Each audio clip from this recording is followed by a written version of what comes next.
¿te imaginas adentrarte en una de las familias más ricas, influyentes y herméticas de Europa, y que tu sola presencia detone una guerra que duraría más de una década? Una guerra fría, elegante y despiadada, en la que una baronesa poderosa e implacable te declare su enemiga pública número uno, utilizando toda su influencia mediática, legal y social para intentar destruirte. No, no es el argumento de una película ni el capítulo de una serie dramática sobre la realeza. Esta es la historia real de Blanca Cuesta, una mujer que se atrevió a amar a quien, según ciertos ojos, no debía. El hijo de una aristócrata que no perdona. Blanca no venía del mundo de los palacios ni de las galerías privadas. No era una princesa, ni una heredera, ni una habitual de las páginas de sociedad. Era una mujer común, de orígenes discretos, que cometió el pecado más imperdonable dentro del universo de la nobleza: enamorarse del heredero de un imperio. En este caso, del único hijo biológico de la baronesa Carmen Cervera, también conocida como Tita, la mujer que durante décadas ha controlado el apellido Thyssen como si de una empresa familiar se tratase. El protagonista masculino de esta historia es Borja Thyssen-Bornemisza, un joven criado entre obras de arte valoradas en cientos de millones de euros, rodeado de lujos, mansiones, jets privados y una vida que pocos pueden siquiera imaginar. Pero lo que define su historia no es solo su fortuna o su linaje, sino la figura omnipresente de su madre. Carmen Cervera no era simplemente una madre protectora. Era una figura dominante, una estratega implacable que había edificado un imperio y planeaba cuidadosamente el destino de su heredero. Cuando Blanca apareció en la vida de Borja, el conflicto fue inmediato. Y la guerra, inevitable. El primer pecado de Blanca, y el más visible para los guardianes del linaje, fue su edad. Ella era 7 años mayor que Borja, un detalle que en otros contextos resultaría irrelevante, pero que en este círculo cerrado fue utilizado como la primera arma en su contra. Se la tachó de interesada, calculadora, de influenciar a un joven aún maleable. Sin embargo, la verdadera grieta no era la edad, sino algo mucho más profundo y visceral: el origen. Blanca no pertenecía a ese mundo. No tenía título, ni sangre azul, ni conexiones aristocráticas. No compartía las tradiciones, los códigos, ni la historia de esa élite blindada. Para la baronesa, aquello no era simplemente una relación sentimental, era una amenaza directa al linaje que tanto había protegido. Su hijo no se estaba enamorando, estaba, a su juicio, contaminando el apellido. Desde el primer momento, la reacción fue gélida. No hubo aceptación, ni siquiera cortesía. Lo que Blanca encontró fue un muro impenetrable. Tuvo que aprender a moverse en la sombra, a soportar el desdén de una familia que nunca la quiso. Aguantó miradas condescendientes, rumores maliciosos y ataques sutiles pero constantes. No era bienvenida, y lo sabía. Pero lo más doloroso era que la mujer que lideraba esa ofensiva no era una enemiga cualquiera, sino la madre del hombre que amaba. Lo que siguió fue una década de desprecio público, batallas legales, escándalos en la prensa y humillaciones diseñadas para quebrarla. Pero Blanca no se rompió. En 2007, tras años de relación, Borja y Blanca decidieron tomar una decisión drástica. Se casarían. No pedirían permiso, ni esperaban bendición. Sabían que su decisión sería vista como una provocación, y tal vez lo era. Planearon su boda como una operación encubierta, lejos de los focos, sin prensa ni invitados de postín. La fecha oficial era el 13 de octubre, pero decidieron adelantarla 4 días, una jugada calculada para evitar filtraciones y, sobre todo, para impedir que la baronesa pudiera intervenir. El 9 de octubre de 2007, fueron captados entrando de forma apresurada en la iglesia parroquial del Santo Espíritu, en Terrassa, Barcelona. Aquella imagen, digna de una escena de espionaje, fue la confirmación de que la pareja había decidido unirse en matrimonio sin la aprobación de la madre de Borja.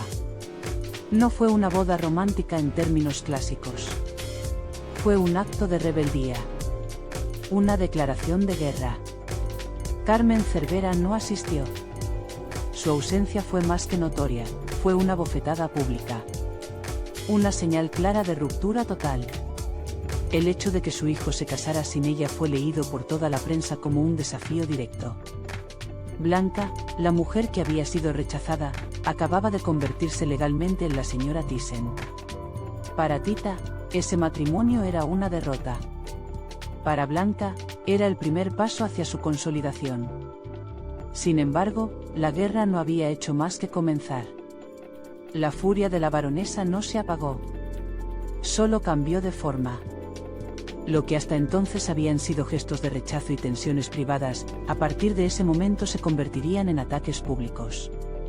Y el primer gran misil mediático cayó con toda su crudeza en 2008, cuando la pareja anunció que esperaban su primer hijo.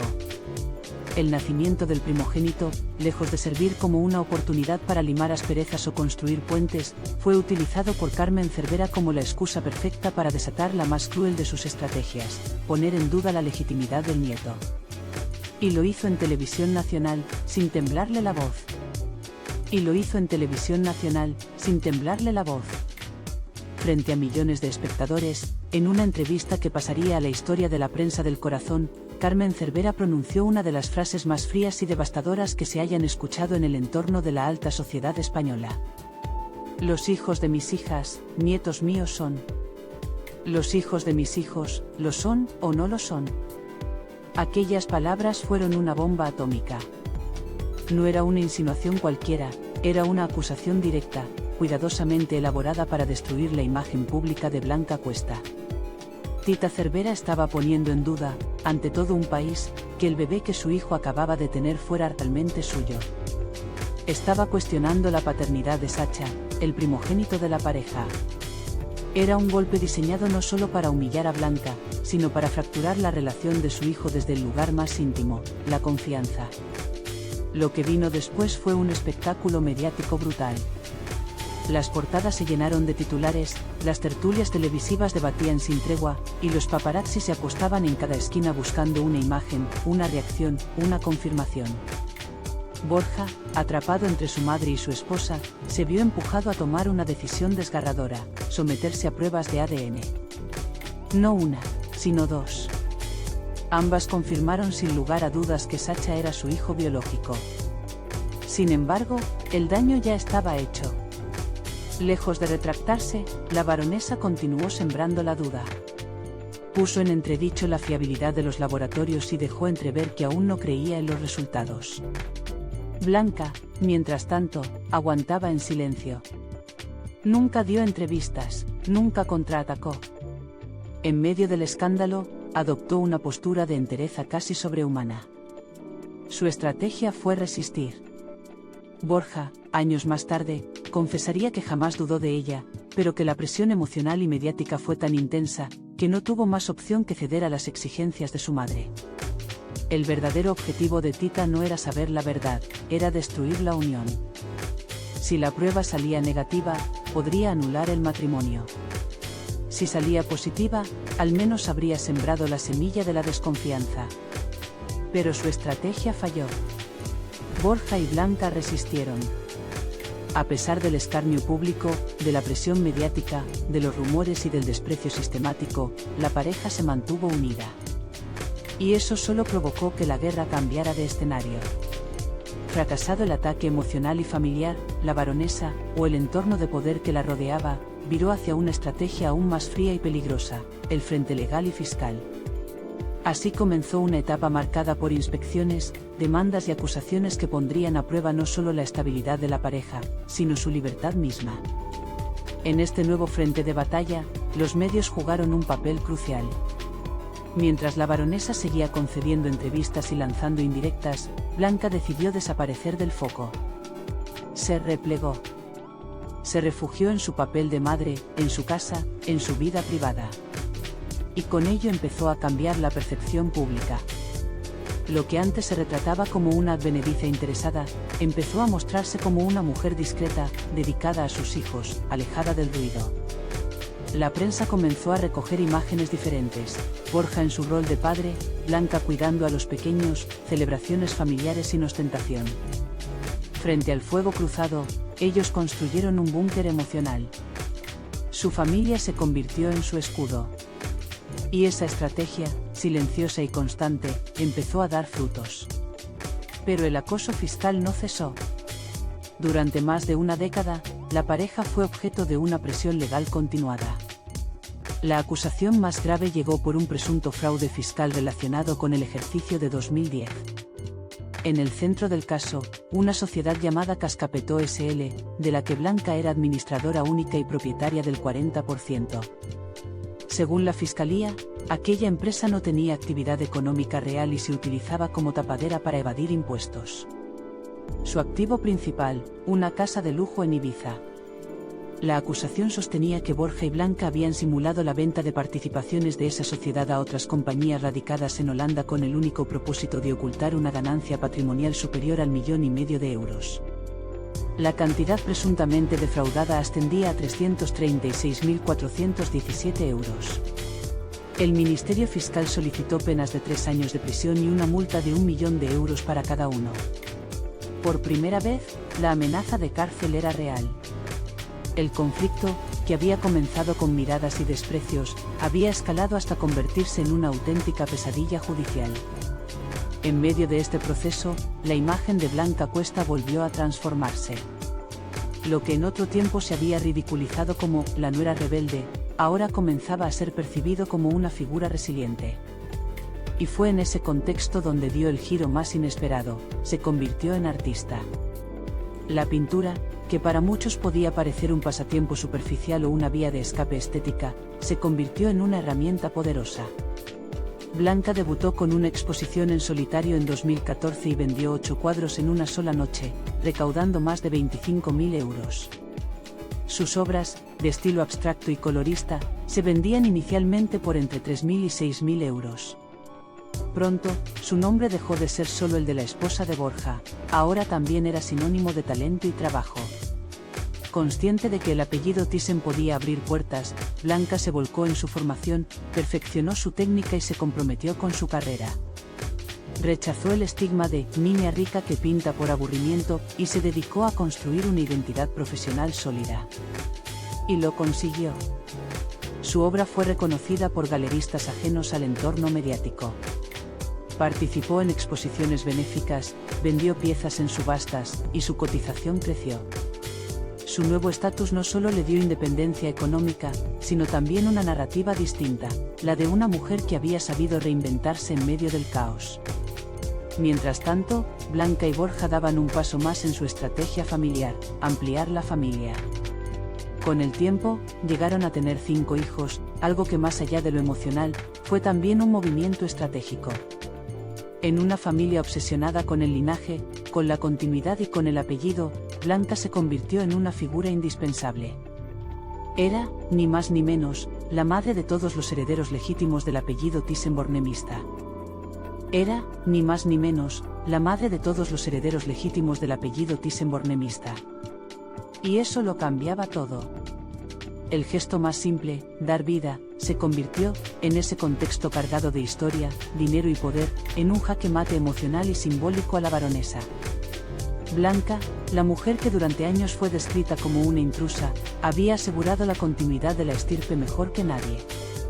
Tita Cervera, que en su obsesión por mantener viva su herencia había recurrido incluso a la gestación subrogada para tener a sus propias hijas gemelas, no podía ignorar que Borja y Blanca habían formado un clan sólido, numeroso y, sobre todo, legítimo.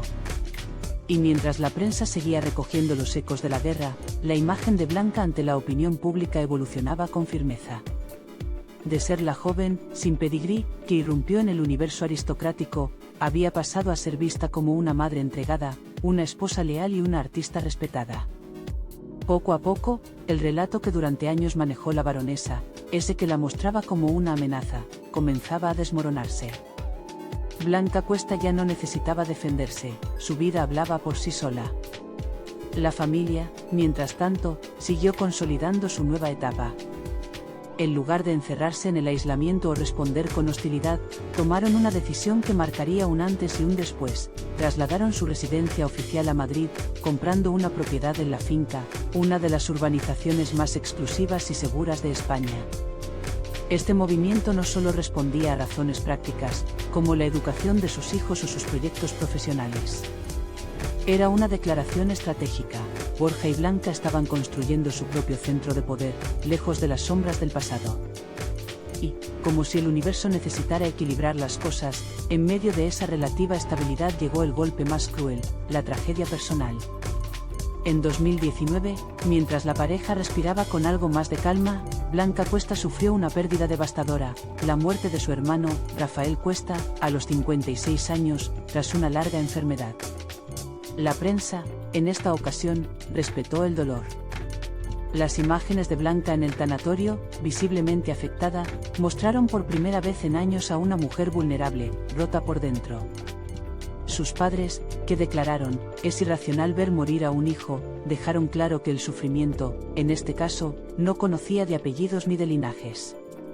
Ese duelo silencioso sirvió como recordatorio de que, detrás del escándalo, de los juicios y las portadas, existía una mujer de carne y hueso, enfrentándose al dolor más universal, la pérdida de un ser querido. Y, como a veces ocurre con las heridas profundas, de la tragedia surgió también la vida. A finales de 2020, Blanca y Borja dieron la bienvenida a su quinta hija, a quien llamaron India.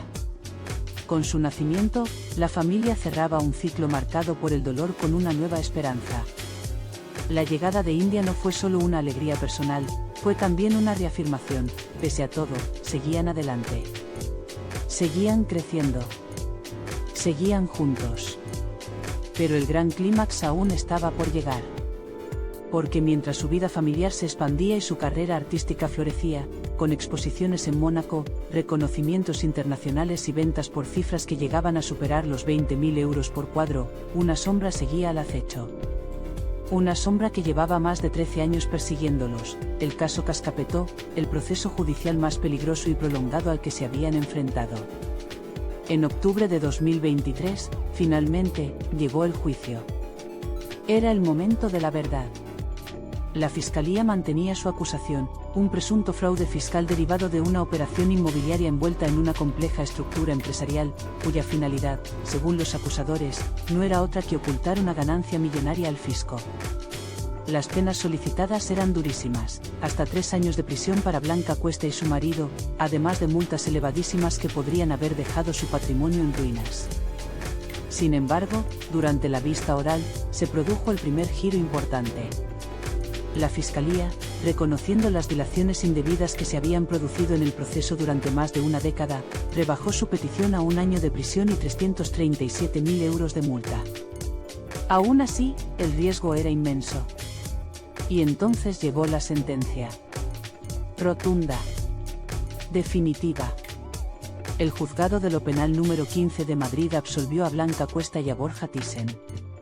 La jueza fue clara en sus argumentos, no existía prueba alguna de que la operación de venta fuera simulada, ni de que existiera ánimo de ocultación maliciosa, requisito indispensable para considerar cometido un delito fiscal. La acusación, concluyó, no había demostrado la existencia de fraude. Esa resolución puso fin a una pesadilla legal de más de 13 años. Fue el cierre de una era. No solo para ellos como pareja, sino para toda la historia de enfrentamientos familiares, acusaciones mediáticas y guerras de poder que los había acompañado desde el principio. Y fue entonces, solo entonces, cuando se produjo lo impensable. El deshielo con la baronesa. Carmen Cervera, que durante años había tratado a Blanca Cuesta como una enemiga jurada, una amenaza para su legado y una intrusa en su imperio, se quedó sin armas. La justicia había hablado. Blanca no era una oportunista, ni una impostora, ni una delincuente. Era inocente.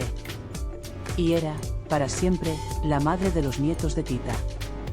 Las primeras apariciones públicas que mostraban a Tita, Borja y Blanca juntos y sonrientes fueron tan sorprendentes como simbólicas.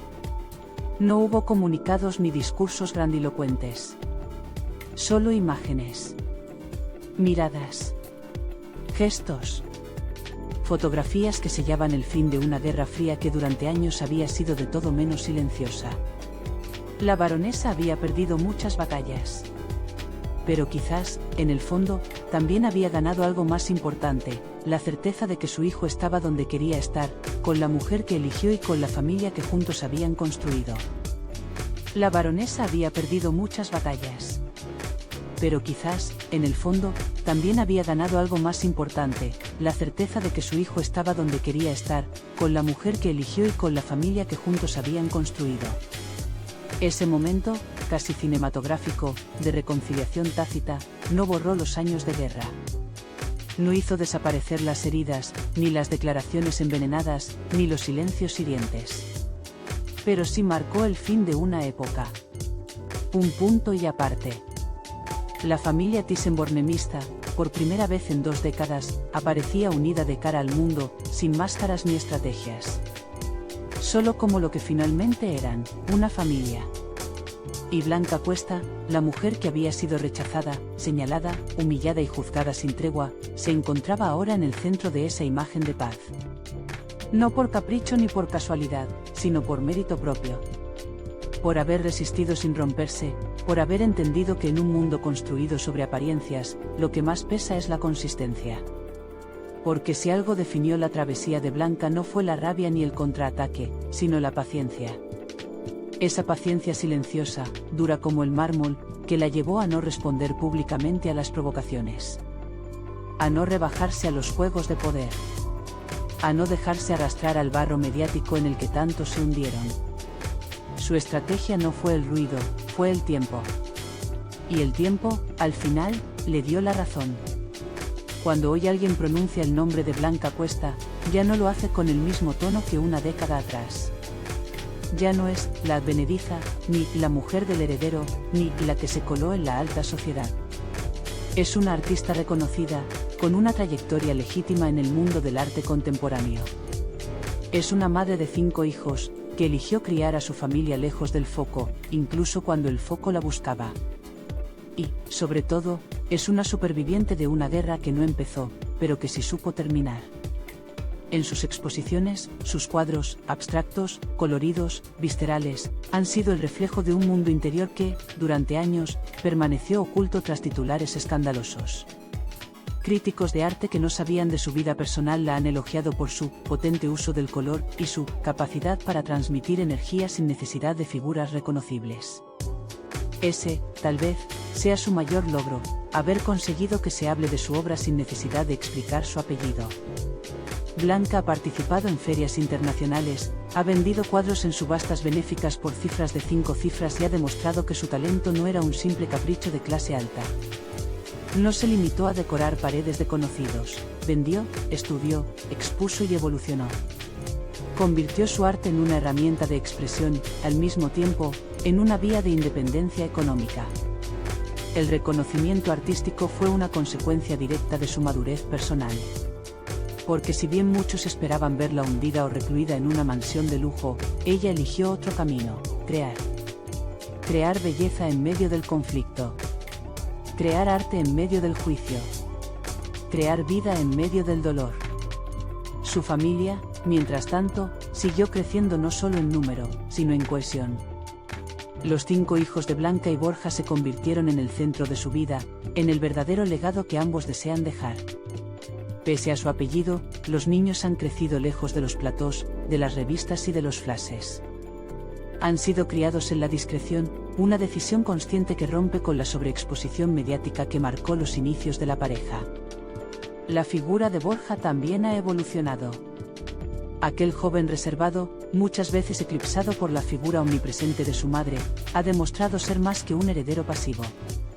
Se ha mostrado como un padre implicado, un marido leal y un hombre que, aunque profundamente marcado por el conflicto, eligió su camino. Su silencio, en muchas ocasiones criticado como falta de carácter, se reveló como una forma de protección, de contención, de resistencia. El juicio que los absolvió en 2023 fue el final legal de una batalla que había empezado mucho antes, cuando Blanca puso un pie en la casa Thyssen. Pero el verdadero cierre, el que la historia recordará, fue emocional. Porque en esa sala de vistas, con los focos apagados y los flashes en pausa, quedó claro que no había crimen. Que no hubo trampa.